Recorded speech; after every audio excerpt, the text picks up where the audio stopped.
Station is making chickpea chicken wild rice soup. Oh, that sounds good. Oh.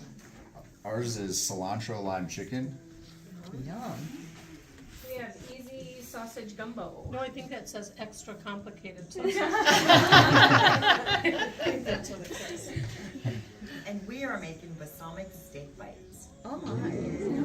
Yum. Good. So with all these recipes, the intention is that there's some sort of good quality protein source to keep you guys full and satisfied, right? But then we're also tying in some fresh ingredients, but that are things that will be good when they are then cooked, going from frozen to fresh. Because I know we've all had like frozen vegetables and frozen items that aren't always the best when they transition from frozen to something you're making.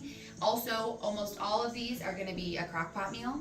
So then you just throw it in the crock pot and go. So easy enough that they're gonna be all in one bag, then you're gonna throw them in the crock pot and they're super, super easy. So each recipe is gonna have some sort of protein source and then some sort of non-starchy vegetable.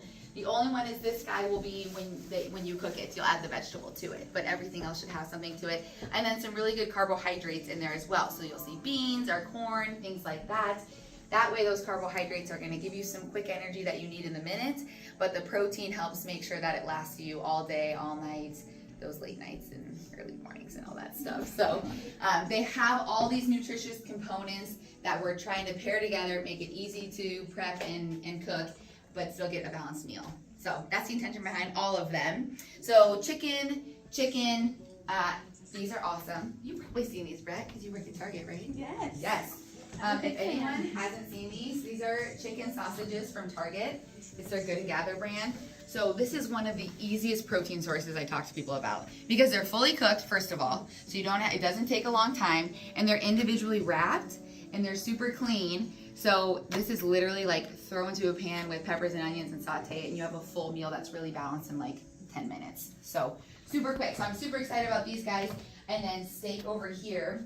One thing I want to mention about the steak is that it's a sirloin cut. You could use any kind of cut of steak with this. I think sirloin is the best when you're making it with all the sauces. So we're not going to use filet mignon and put a bunch of sauce on it, right? That is good on its own. So what kind of meets the middle there? Sirloin is pretty lean, so you're not going to get those fatty pieces like you would from a ribeye, but still tons of flavor because there is some fat in between there. So that's why we chose that cut of steak, but you could literally use anything. Deer, maybe, right? Oh, yeah. Now I'm talking your language. Brett's like, shut up.